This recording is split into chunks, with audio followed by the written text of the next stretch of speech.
Well, good morning to you tuberubers and tuberettes like around the known universe and other places, I guess. It's a Wednesday morning, I think the 24th. Sounds about right. I don't know. Hey, you could look it up. It's another work day, and boy, I've been going to work now since last Tuesday, after the surgery and all that. And the scar is healing up nicely, but where it hurts is on the inside. And Uh, I don't really understand this, and I don't want to go into this because this is what old people do all the time. Let me just tell you about my aching back. But we don't need the details there. But what the point is that as I heal up, I begin to realize more and more. It's like, boy, I really am a lot more fragile than I thought. And just little things like going up and down a couple of flights of steps, or I got a deal called a turbo torch, which is a large metal bottle and has a hose and stuff full of acetylene. Pick that thing up and try to tote it up a ladder or something like that, and I'd begin to think, yep, I'm getting old, all right. I'll be 67 if you can believe that in the fall here, and frankly, to be honest with you, I don't think I had honestly ever really planned on becoming an old guy. By the time I was in my 20s or so, I was pretty confident that humanity was going to blow itself up. There was going to be an atomic bomb or some horrible pestilence or something. Knowing how screwed up and just absurd this world is, and it's just wrong too. There's a lot of it that's just stinking wrong. And speaking of stinking wrong, I don't know about you, but I'm beginning to even further distrust, if that's possible, the so-called media, the news cycle, and et cetera, et cetera.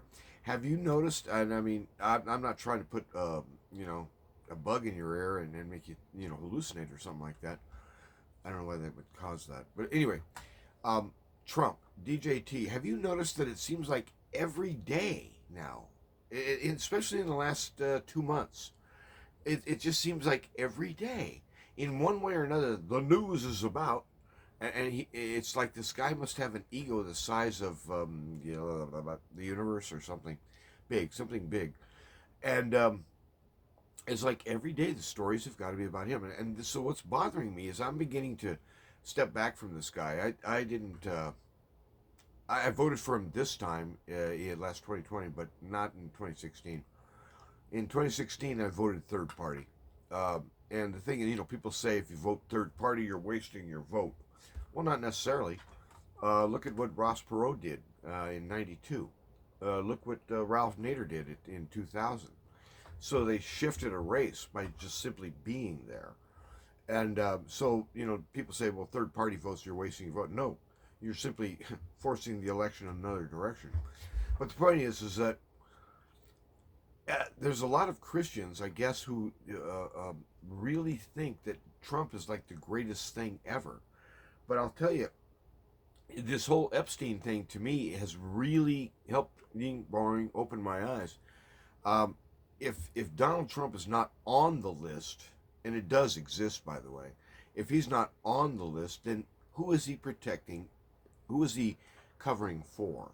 All this hokey pokey about what list? List? You got a list? I don't know about a list. Uh, no, nobody believes that. So at any rate, in our world, there's a sort of a franticness, and it has to be, this is the emergency right now, and you have to pay attention to this big scary thing right here. But don't worry if you miss it, because there'll be another one tomorrow. And if don't worry if you miss that one, because there'll be another one the day after. But a lot of these have to do with linking back. It's like a spider at the center, and everything leads back to him.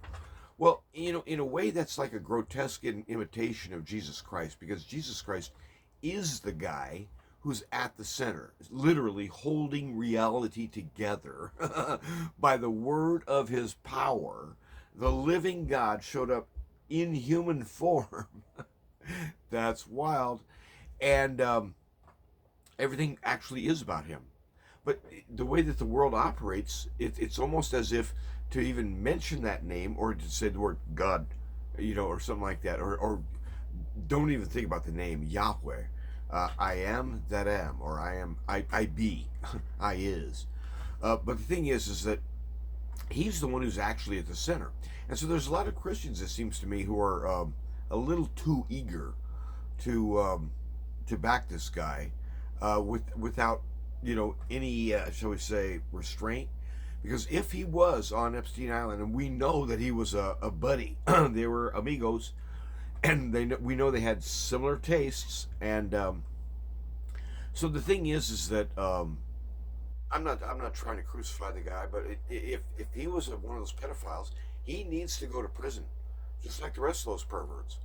And so the thing is that the deep state or whatever he was going to root out. Remember that? Remember how he was going to make the swamp go away? Remember how he was going to make the war end in 24 hours in Ukraine? Uh-huh. Yeah, and so the thing is that the guy's a lot of smoke, a lot of mirrors. But the thing is that for us as Christians, I got to get out the door and get to work in a little while here, and try to knock down the amounts of chaos in the known universe for a little bit. But on the way out the door, I kind of wanted to comment. If you're feeling like I don't want to know anymore, I just don't want to be exposed to the news cycles anymore, because it's just lie after lie after. It's just blah, blah, blah, blah, blah. That's a cover. And it'd be like someone standing up. If you walked in, and there was a guy right in the middle of some sort horrible crime, and you said, "Hey, you," and he turned around and screamed, "It's not me!" and so there's a panickedness to it, and so we have in our lives a new presence, the presence of that same one, Jesus Christ, who dwells now not only in our bodies, it says Jesus come into my heart. How weird is this? That's actual. Okay. At any rate, but he's also dwelling in our midst, and he dwells in over this world as well. So be confident on a Wednesday. You're on the winning side. The Trump train will end one way or another, and the resolution, whether this is in fact the apocalypse coming up, the end of the world, and all that other stuff, whether it is or whether it ain't, Jesus Christ will be glorified, and the Father will be honored. And the thing is that there's a new model. There's a new model called the heavenly kingdom, or God's kingdom, and it's moving into our world. He's changing people from the inside out, one at a time, all around the world, and you're one of them. So shine with the light of gladness that you've been bought with a price you cannot imagine, and you have a welcome with your Papa that'll never end. It's a Wednesday. Let's make it rock.